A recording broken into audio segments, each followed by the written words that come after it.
लोग जो है फर्स्ट ऑर्डर रिएक्शन को डिस्कस करते हैं, लेकिन फर्स्ट ऑर्डर रिएक्शन के पहले जो बच्चे नीट वाले हैं उनका मैथमेटिक्स कमज़ोर होता है, तो उनको मैं एक ग्राफ जो है एक्सप्लेन करना चाहता हूँ।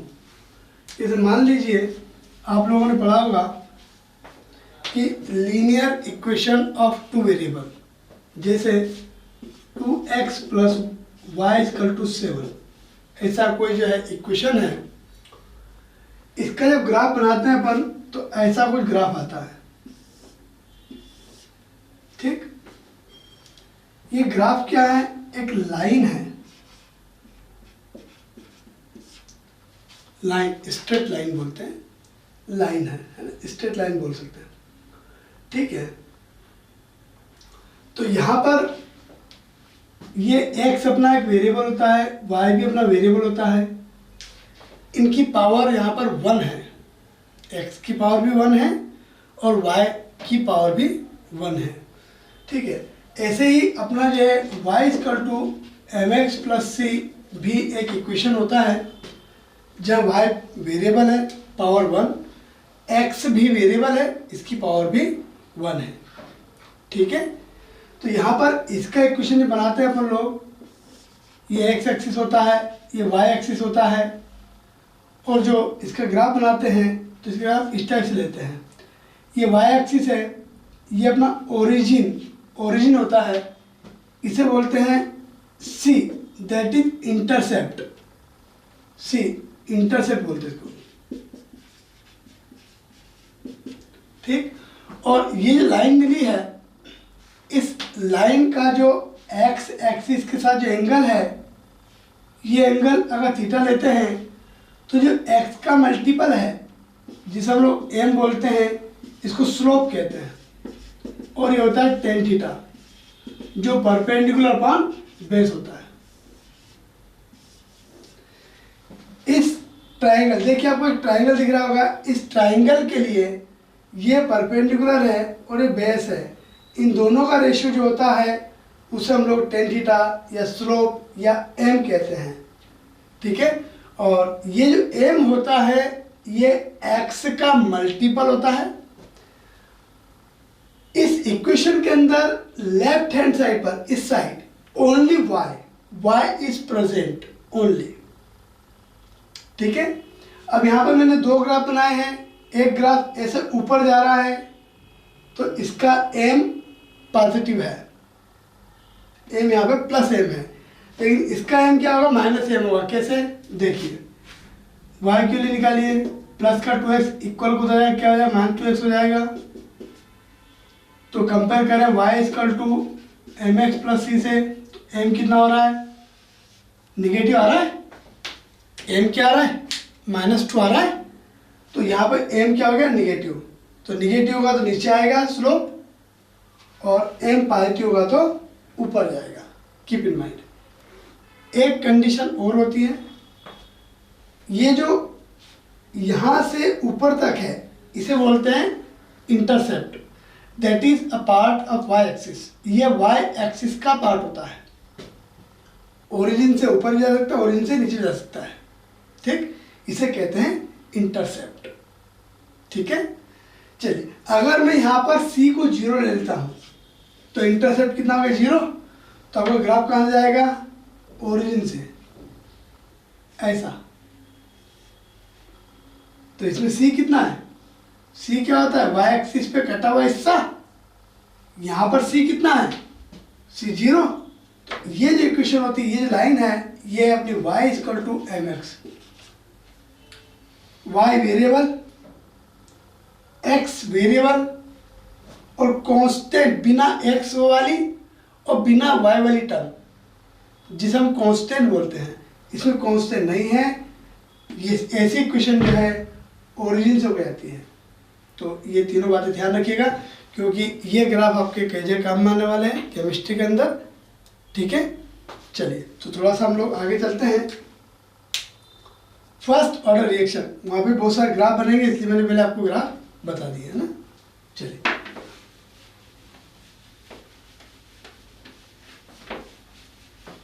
ये ग्राफ आपको बार बार काम में आएंगे, इसलिए एक बार व्यवस्थित देख लीजिए, फिर दूसरी बार जब देखोगे तो आपको अच्छा समझ में आएगा। ठीक है, चलिए हम लोग लेते हैं first order reaction. Let a reaction, कोई एक रिएक्शन लेते हैं अपन लोग, रिएक्टेंट जो है वो अपना प्रोडक्ट बदलता है, और ये कौन सी है? फर्स्ट ऑर्डर है। Let a reaction is first order. ये वाली रिएक्शन जो है आपकी फर्स्ट ऑर्डर है। तो यहाँ पर रेट जो होगी वो पावर 1 पे डिपेंड करती है। फर्स्ट ऑर्डर में पावर कितनी आएगी? 1 आएगी। सेकंड ऑर्डर में कितनी आती है? 2 आती है। थर्ड ऑर्डर में कितनी आती है? पावर 3 आती है। तो फर्स्ट ऑर्डर पावर कितनी आएगी? 1। तो फॉर्मूला क्या बनेगा? रेट इक्वल टू के आर की पावर 1। और चूंकि रिएक्टेंट कम होता है तो रिएक्टेंट के लिए क्या लेंगे हम लोग? माइनस का D R by D T. ये रिएक्टेंट की टर्म में, चूंकि रिएक्टेंट कम होता है इसलिए क्या लेंगे? माइनस के, और आर की पावर कितनी हो जाएगी अपनी? 1 हो जाएगी। आर को नीचे लाइए डी आर के पास में, डी आर की पावर कितनी होगी अपनी? 1। लेफ्ट और राइट दोनों साइड को इंटीग्रेट कीजिए, इंटीग्रेट बोथ साइड्स, लेफ्ट को भी और राइट को भी। 1/r का इंटीग्रेशन आर log होता है, log r। अब log कौन सा? तो नेचुरल log। ध्यान रखिएगा 1/x dx, 1/x का इंटीग्रेशन क्या होता है? log x। क्या होता है? log x। और log भी कौन सा? नेचुरल वाला, log ex है ना। चलिए, तो माइनस को माइनस लिखा, 1/r, इसका इंटीग्रेशन क्या होगा? log r होगा। के तो बाहर आपका, dt का समाकलन, dt का जो इंटीग्रेशन है वो t होता है।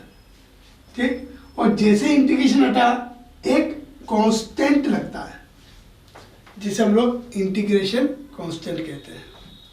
सी क्या है? Integration constant. तो यहाँ पर ये आपकी इक्वेशन बनी है, और यहाँ पर एक कांस्टेंट जो c है उस c की वैल्यू हमें निकालना है। तो c की वैल्यू निकालने के लिए हम लोग क्या करेंगे? फॉर वैल्यू ऑफ c की वैल्यू के लिए टाइम को 0 लीजिए।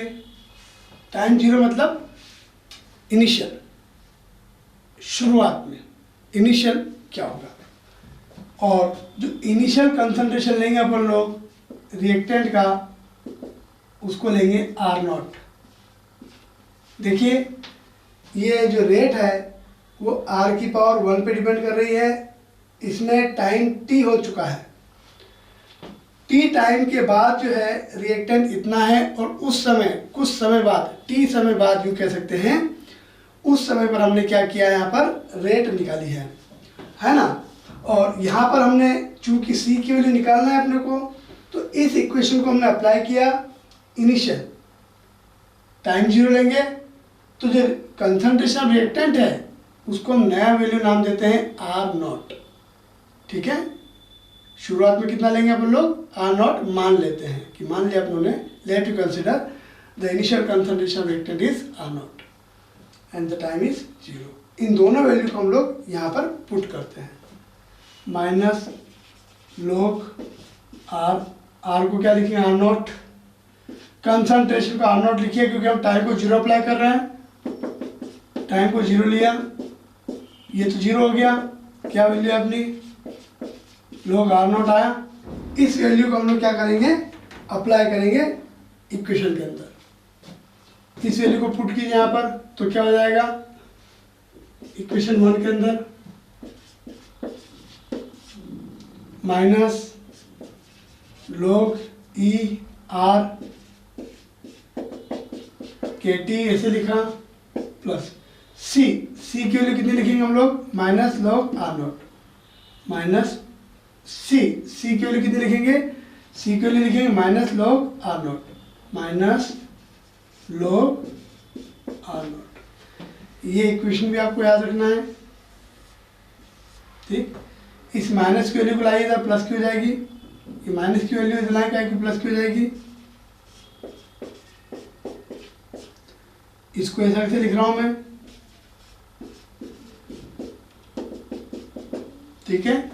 अब क्या करेंगे, log m minus log n क्या होता है, तो log m पर n,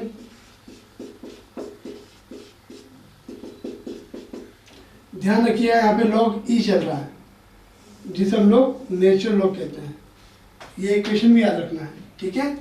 अगर हम e हटाते हैं और 10 बेस लगाते हैं तो 2.303 यहाँ पे आता है log 10 base R naught by R.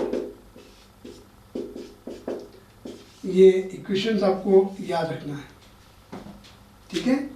ये सारी इक्वेशंस किसके लिए हैं, फर्स्ट ऑर्डर रिएक्शन के लिए हैं, और इनके ग्राफ हम लोग वन बाय वन डिस्कस करेंगे, ठीक है।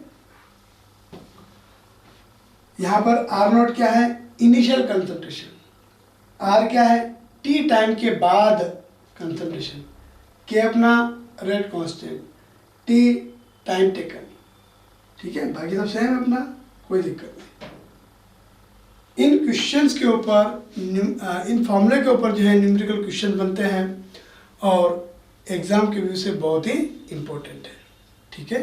तो हम लोग जो है फर्स्ट ऑर्डर रिएक्शन के लिए एक फॉर्मूला थोड़ा सा नोट डाउन कर लीजिए आप लोग, फिर हम लोग थोड़ा सा आगे चलते हैं।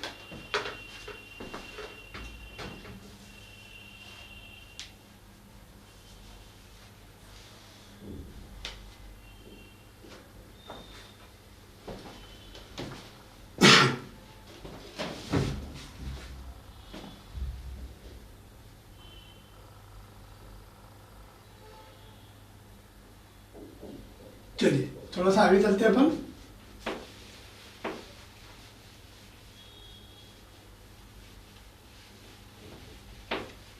देखो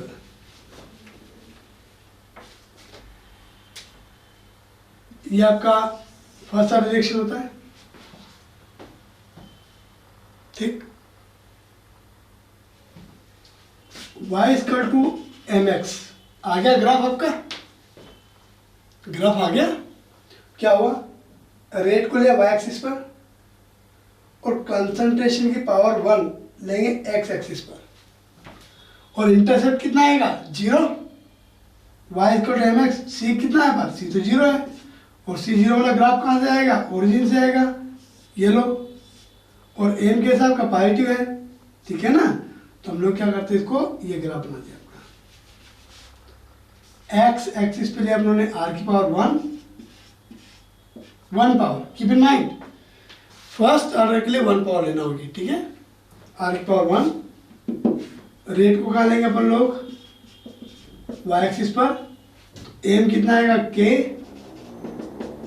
दैट इज पॉजिटिव, m क्या आ रहा है पर, पॉजिटिव आ रहा है। इसमें इंटरसेप्ट c कितना है ही नहीं, तो क्या आएगा, 0। 0 मतलब लाइन कहाँ जाएगी, ओरिजिन से जाएगी, तो लाइन कहाँ से, ओरिजिन से गई आपकी, ठीक है।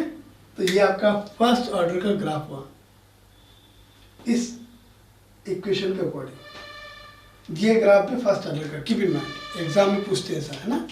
चलिए मिटा दो मैं इसको, आगे चलते हैं।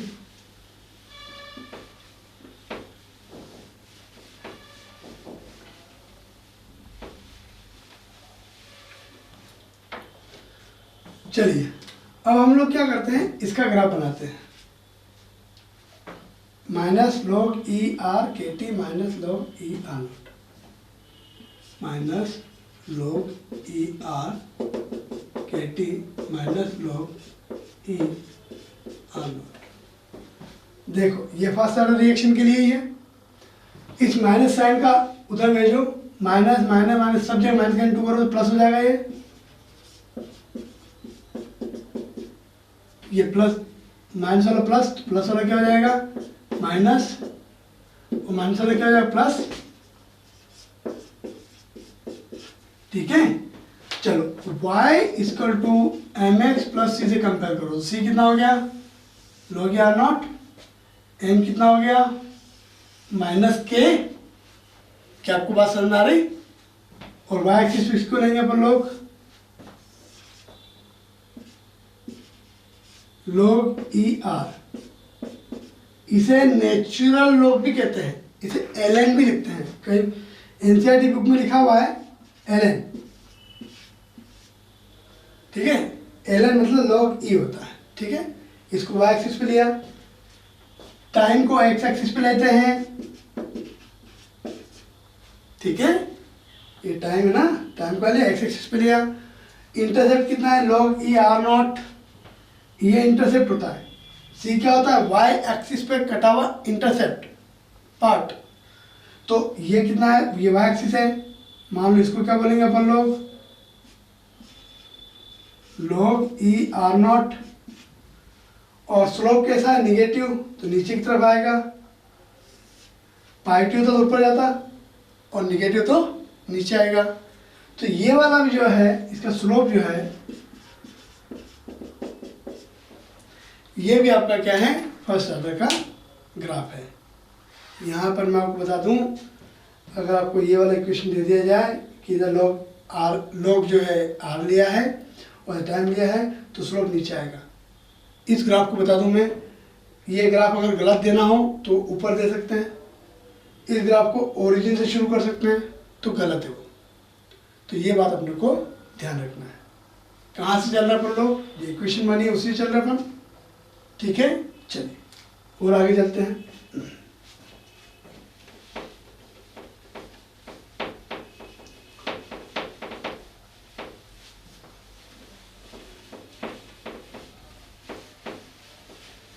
देखो ये इक्वेशन भी क्या है फर्स्ट ऑर्डर के लिए, इसको लेते हैं अपन लोग, क्या लिया है log e r naught by r equal to K T, ठीक है। चलो y equal to M X ले लो, तो c कितना है 0, c 0 मतलब क्या हो गया, y एक्सिस पर कटा हुआ पार्ट क्या हो गया अपना 0 हो गया। c क्या होता है, इंटरसेप्ट होता है, इंटरसेप्ट कौन सा, y एक्सिस पे कटा हुआ पार्ट होता है, ठीक है। तो यहाँ पे c कितना है 0, क्यों, c क्या होता है, न x की वैल्यू न y की value, it is constant term. यहाँ पर y की, ये y क्या है वेरिएबल, वेरिएबल मतलब जो बदलता है, टाइम बदलेगा ना तो कंसंट्रेशन भी बदलेगी, तो ये भी वेरिएबल हुआ, टाइम भी वेरिएबल हुआ और कंसंट्रेशन वेरिएबल होने से ये पूरा वेरिएबल हुआ, तो इसको y एक्सिस पे लिया और इसको क्या लिया x एक्सिस पे लिया, ठीक। तो इंटरसेप्ट कितना 0 है, अच्छा m कितना पॉजिटिव है तो स्लोप कहाँ जाएगा ऊपर जाएगा, और c 0 तो मतलब ग्राफ कहाँ से जाएगा ओरिजिन से जाएगा, राइट। देखिए टाइम को लिया x एक्सिस पर, इधर लिया log e r naught by r,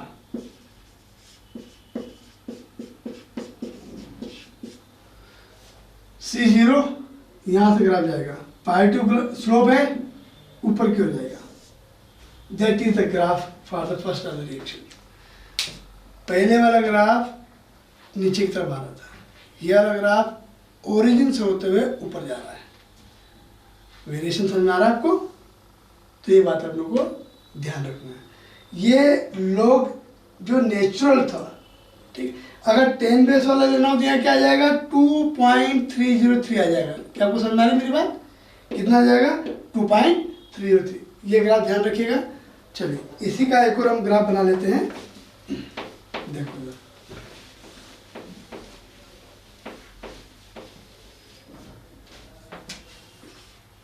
इसको 2.303 log 10 base r naught by r इसको टू के टी, इसको नीचे ले जाओ, 2.3 को नीचे ले जाओ, log 10 base r naught by r is equal to k upon 2.303 and y is equal to mx, तो c कितना है 0, ग्राफ कहाँ जाएगा ओरिजिन से, m कितना है पॉजिटिव, ऊपर पहुंचाओ,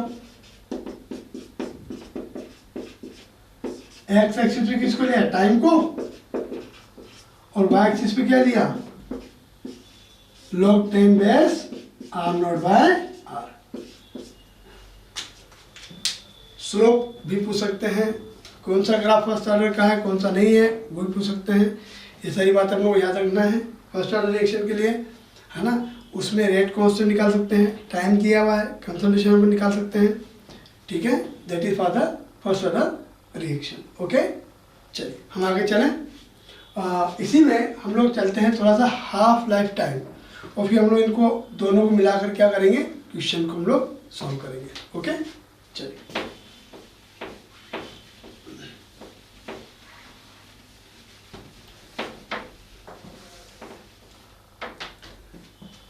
पहला फॉर्मूला क्या है, KT is equal to 2.303 log 10 base R naught by R. Okay, ये पहला फॉर्मूला हुआ अपना। चाहो तो K को नीचे ले जाना, चाहे आप T को नीचे ले जाना, किसी भी एक को आप नीचे ले जा सकते हैं, ठीक है। और इसी में आता है अपना हाफ लाइफ टाइम, है ना। चलिए थोड़ा सा हम लोग सॉल्व करते हैं इसको।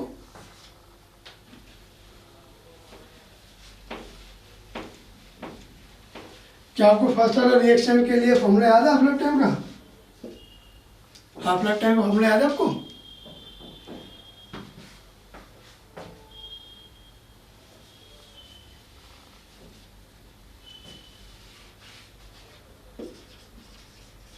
Half life time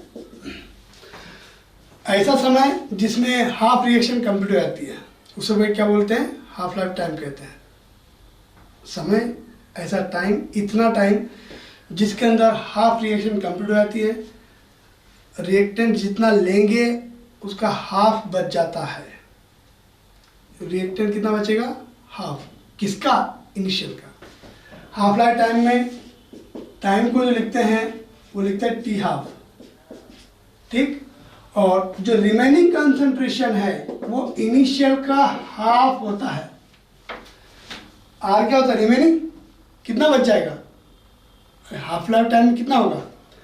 half life time वो समय है जिसमें क्या होगा, रिएक्टेंट आधा रह जाता है, आधी रिएक्शन कंप्लीट हो जाएगी तो बचा कितना, आधा ही बचेगा। तो remaining is half of initial.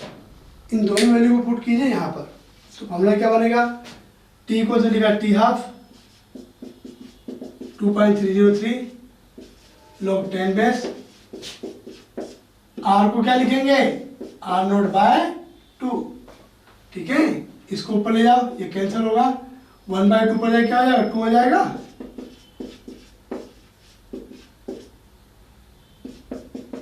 ये के को नीचे ले जाओ, चलो ये फॉर्मूला भी सही है, ठीक है। चलो log 2 की वैल्यू कितनी होती है, 0.301, ये वैल्यू भी सही है। इन दोनों मल्टीपल करें कितना आएगा, 0.693।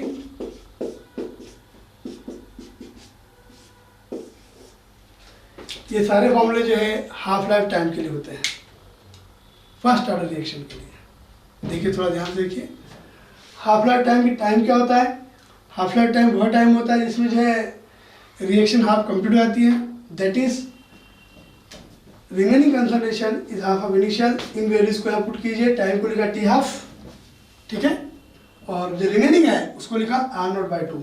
आर नॉट कैंसिल हुआ, 1/2 पर जाए क्या हो जाएगा, 2 हो जाएगा। log 2 कितना 0.301 होता है। तो ये वैल्यू हम लोग जो है अक्सर यूज़ करेंगे कैलकुलेशन के अंदर, ताकि इजी क्वेश्चन हो जाए। और 0.693 इन दोनों का मल्टीपल होता है, ठीक है। तो यहाँ पर फर्स्ट ऑर्डर रिएक्शन के लिए ये एक तो half life time formula important अपने लिए डायरेक्ट अप्लाई कर लेंगे हम लोग, और एक फॉर्मूला ये है जो हम लोग यूज़ करते हैं, ठीक। तो आपका हाफ लाइफ टाइम का फॉर्मूला है, थोड़ा ध्यान रखिएगा। ओके, चलिए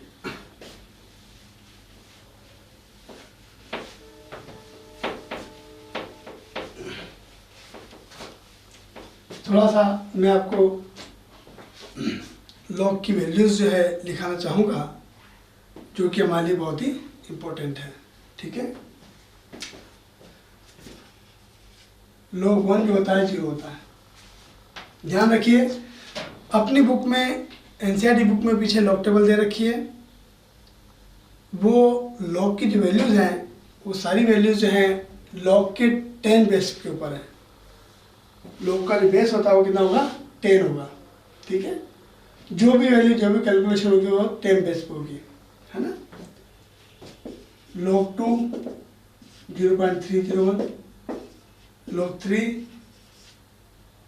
0.47, log 4 0.603, log 5 0.699, log 6.77, log 7.87 होगा, log 8 0.903, log 9.95, log 10 1 होता है। ये लॉग टेबल्स, लॉग की वैल्यूज हमें पता होना चाहिए। अगर आप अप्रोक्स में जाएंगे तो 0.15 ज़्यादा जा रहा है आई थिंक, 2 की 0.3, 3 की 0.47, 0.15 के लिए ज़्यादा, ये 3 तो यहाँ 0.47, है ना। चलिए, और कैसे याद रखोगे इसको आप लोग, थोड़ा देखो, इसको लर्न करना है आप लोगों को, ये सारा, है ना, याद होना